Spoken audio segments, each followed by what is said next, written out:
नक्कीच आपण बघत असाल की ही युती होणार म्हणून बऱ्याच दिवसापासून चर्चा होती, ज्यावेळेला मराठी माणसांचा किंवा मराठी भाषेचा मुद्दा समोर आला होता आणि त्याच्यानंतर राजसाहेबांनी एका मुलाखतीमधून एक शब्द बोलले आणि त्या शब्दाला धरून ही पुढं पूर्ण युतीची सगळी समीकरणं जुळत गेली. ही युती आधीच व्हायला पाहिजे होती असं तुम्हाला वाटतं? हे प्रत्येक गोष्टीला एक वेळ असते. कदाचित ज्या पद्धतीने भारतीय जनता पक्ष इतर सर्व पक्ष संपवायला निघालेला आहे, खास करून प्रादेशिक पक्षांचा गळा ज्या पद्धतीने घोटला जातोय भारतीय जनता पक्षाकडून, अशा वेळी अत्यंत योग्य वेळी ही युती होते. कारण याच्यापेक्षा वाईट परिस्थिती असूच शकत नाही. बरोबर. ज्या पद्धतीने लोकशाही तत्वांना पायदळी तुडवून पक्ष फोडले जात आहेत, पक्षांचे ज्या कोर्टामध्ये केसेस आहेत त्या जाणीवपूर्वक पेंडिंग ठेवल्या जात आहेत, जाणीवपूर्वक सर्व कायदे पायदळी तुडवून मुख्यमंत्री बदलले जात आहेत, बसवले जात आहेत, उतरवले जात आहेत, आणि ज्या पद्धतीने लोकांचा पैसा निवडणुका जिंकण्यासाठी वेगवेगळ्या योजनांच्या माध्यमातून, लाडकी बहीण योजना असेल किंवा इतर योजना असतील, हा उधळला जातोय. ते पाहता महाराष्ट्र अत्यंत संकटामध्ये आहे आणि त्या संकटातून महाराष्ट्राला बाहेर काढण्यासाठी अत्यंत योग्य वेळी ही युती होते असं आमचं मत आहे. मग आता ही फक्त मुंबई महानगरपालिकेसाठी युती झाली आहे का? जसं पाठीमागे बोललं जात होतं की मग हा मराठीचा आहे, मग मुंबईचा देखील, आणि मग पुढे महाराष्ट्राचा आहे. मराठीचा मग आम्ही बघितला, मग मुंबईचा बघितला, हाच मग महाराष्ट्रातली जनता महाराष्ट्रासाठी बघेल का परत? संपूर्ण महाराष्ट्रामध्ये ती प्रक्रिया सुरू आहे. बघा, आता ती सुरू झालेली आहे, त्यामुळे ती पटकन पूर्णत्वास जाईल असं नाही आहे. जसं आता पनवेलमध्ये सुद्धा आमच्या महाविकास आघाडीबरोबर बैठका सुरू आहेत. त्या महाविकास आघाडीमध्ये उबाठा शिवसेना हा पक्षसुद्धा आहे. इथे सुद्धा आमची युती होते. नवी मुंबईमध्ये आमची युती होते. कल्याण डोंबिवलीमध्ये जवळपास सर्व फायनल झालेलं आहे. ठाण्यामध्ये फायनल झालेलं आहे. मीरा भाईंदर आहे. म्हणजे बऱ्यापैकी महानगरपालिका ज्या महाराष्ट्रातल्या आहेत तिथे महाराष्ट्र नवनिर्माण सेना आणि शिवसेना उद्धव बाळासाहेब ठाकरे हा पक्ष एकत्र येतोय. आमची युती मुंबईत ही सुरुवात आहे. पुढच्या 2-3 दिवसामध्ये इतर पालिकांच्या युत्यांच्या बातम्यासुद्धा तुम्हाला पाहायला मिळतील. तुम्ही आता प्रवक्ते आहेत म्हणून मी तुम्हाला हा प्रश्न विचारायचा मला वाटतो की आज राजसाहेबांनी खास त्यांच्या शैलीमध्ये पत्रकारांशी बोलताना सांगितलं की मी किती सीटवरती आम्ही लढणार आहे, मी आत्ता नाही सांगणार. ते थोड्या वेगळ्या शैलीमध्ये बोलले. ते तुम्हाला काय अशी कल्पना आहे आतमधली, काय कसं शेअरिंग झालं? नाही, मी तुम्हाला माननीय राजसाहेबांचा एक स्वभाव सांगतो की ते 2 जागा मला दे, 2 जागा तू घे, या खेचाखेचीमध्ये ते पडत नाहीत. त्यामुळे तुम्ही मुंबई महानगरपालिकेसंदर्भातल्या ज्या बैठका शिवसेना आणि मनसेमध्ये सुरू आहेत त्याच्यात तुम्ही एकही बातमी अशी पाहिली नसेल की कोणीतरी नाराज होऊन बसलेलं आहे, कोणीतरी चर्चामध्ये सोडून गेलेलं आहे. कारण साहेबांचा स्वभावच असा आहे, जे काय असेल ते थोडं तिकडे द्या, थोडं इकडे घ्या आणि विषय संपवा. आपल्याला एकत्र लढायचं आहे. एकत्र येणं हा विषय ज्यावेळी असतो त्यावेळी काही गोष्टींचा त्याग तुम्हाला करावा लागतो आणि 100% मी तुम्हाला सांगतो तो त्याग माननीय राजसाहेब ठाकरे यांनी केलेला असेल आणि त्यामुळेच ही युती पूर्णत्वास येते. बरोबर. आता ही युती होण्यासाठी 2018 पासून म्हणा किंवा त्यापूर्वीपासूनही बरेच वेळा प्रयत्न केले. माननीय बाळा नांदगावकर साहेब असतील किंवा त्यांनी प्रयत्न केले. संजय राऊतांकडनं देखील काही काळापूर्वी प्रयत्न झाले होते.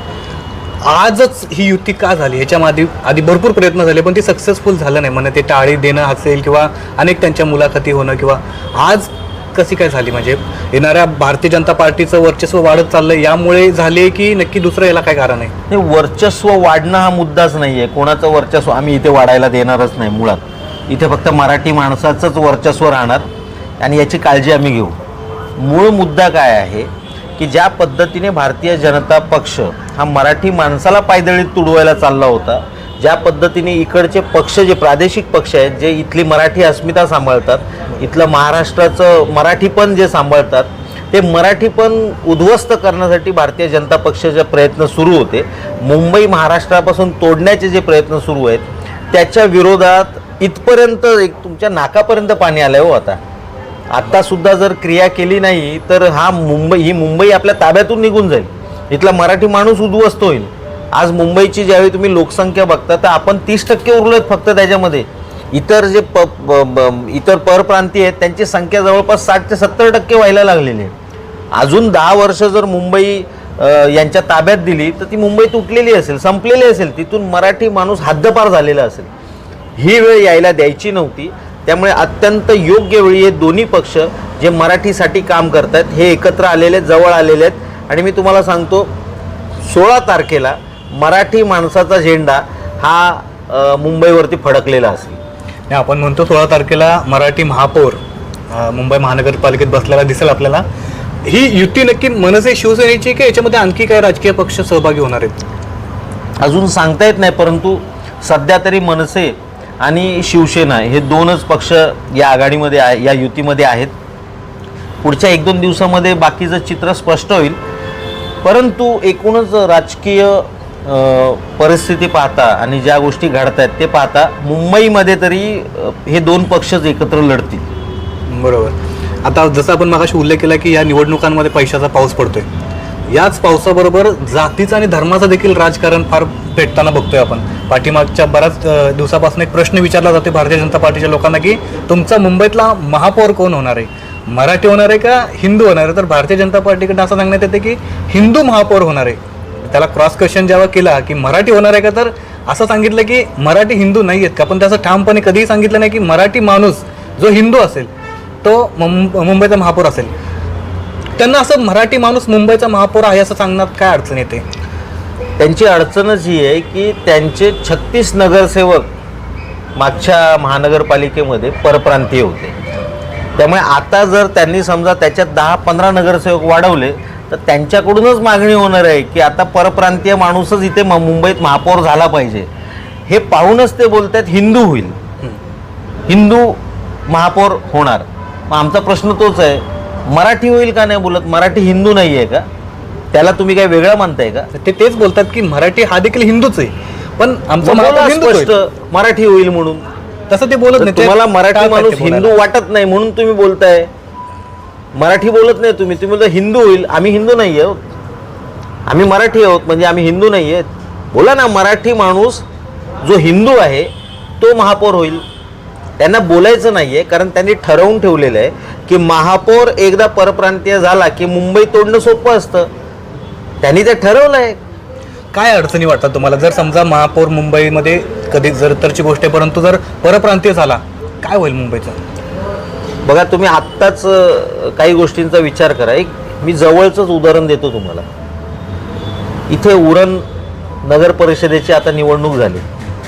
नगराध्यक्ष पदाच्या निवडणुकीमध्ये कोण उभं होतं? तिकडचे आमदार ज्या समाजाचे आहेत त्याच समाजाच्या भगिनी उभ्या होत्या. बरोबर. काय झालं तिथे? तिथला जो आगरी कोळी कराडी समाज आहे त्याला सापत्न वागणूक मिळायला लागली ना आपोआपच. माझे मित्र आहेत भाजपमध्ये तिथले, त्यांनी स्पष्ट सांगितलं, अरे आम्ही इकडे आमच्या जमिनी दिल्या, आम्ही इथल्या विकासाला हातभार लावला आणि आमच्यापैकी कोणी महापौर बनायच्या नगराध्यक्ष बनायच्या लायकीचं नाही का? आमच्या डोक्यावर कशाला बसवता यांना? आता मुंबईमध्ये जिथे आत्ताच 30% मराठी उरलेलं आहे, जर परप्रांतीय तिथे महापौर झाला तो विरोध नाही करणार ना. आम्ही बाहेरच्या लोंढ्याने विरोध करतोय, तो नाही करणार विरोध. तो बोलेल येऊ दे, गुजरातची बुलेट ट्रेन येऊ दे, गुजरातमध्ये अजून 4 ट्रेन वाढवा. आम्ही विरोध करणार त्याला, कारण आमची मागणी असणार आहे रत्नागिरीवरून 4 ट्रेन इथे येऊ देत, अमरावतीवरून 4 ट्रेन इथे येऊ देत, नागपूरवरून 4 ट्रेन इथे येऊ देत, उत्तर प्रदेशवरून 4 ट्रेन येऊ देत. आम्ही कधीच मागणी करणार नाही, तो करेल. म्हणजे परप्रांतीय महापौर ज्यावेळी होणार त्यावेळी परप्रांतीयांची संख्या इथे वाढणार, मराठी माणसाला सापत्न वागणूक मिळणार, जी आपण 1960ला सुद्धा बघितली होती. 1960ला मोरारजी देसाईंचं वाक्य काय होतं? मोरारजी देसाईंचं म्हणणं होतं की काहीही केलं तरी मुंबई महाराष्ट्राला मिळणार नाही. आणि त्यावेळी जी सखा पाटील यांची भाषा होती ती भाषा आता देवेंद्र फडणवीस करत आहेत. सखा पाटील काय बोलले होते? पुढचे 1000 वर्ष चंद्रसूर्य असेपर्यंत मुंबई महाराष्ट्राला देणार नाही. आज यांनी बावनकुळेंनी म्हटलेलं आहे 2 दिवसापूर्वी, आमचा वेगळा विदर्भच्या मागणीला आमचा पाठिंबा आहे आणि आम्ही तो करणार. म्हणजे तुम्ही महाराष्ट्राचे मंत्री, महाराष्ट्राचे मुख्यमंत्री म्हणून बसता आणि तुम्ही महाराष्ट्र तोडायच्या गोष्टी करता. निदान मराठी माणसाने याचा विचार केला पाहिजे. जे भाजपामध्ये फडणवीसांना सहकार्य करतात, भाजपामध्ये बसून जे बावनकुळेंना सहकार्य करतात, त्यांनी या प्रश्नाचं उत्तर द्यावं. तुम्हाला महाराष्ट्र तोडलेला चालणार आहे का? कारण तुम्ही ज्यांच्या मागे उभे आहेत ते स्पष्ट सांगतायत आम्हाला विदर्भ वेगळा करायचा आहे. मग विदर्भ वेगळा करणं म्हणजे महाराष्ट्राचे 2 तुकडे तुम्हाला मान्य आहेत का? हे त्यांनी आता ह्या गोष्टींचा विचार केला पाहिजे. अजून किती वर्ष त्यांच्या मागे लागणार आहेत आम्हाला कळत नाहीये. बरोबर. चंद्रशेखर बावनकुळेंचा विषय निघाला म्हणून सांगतो. आजच त्यांची प्रतिक्रिया आली, ज्यावेळेला दोन्ही बंधू एकत्र आले आणि राजकीय दृष्टीने देखील एकत्र आले. त्यांनी सांगितलं की ही युती काय जास्त काळ टिकणारी नाहीये आणि हे स्वतःच्या राजकारणासाठी एकत्र आले.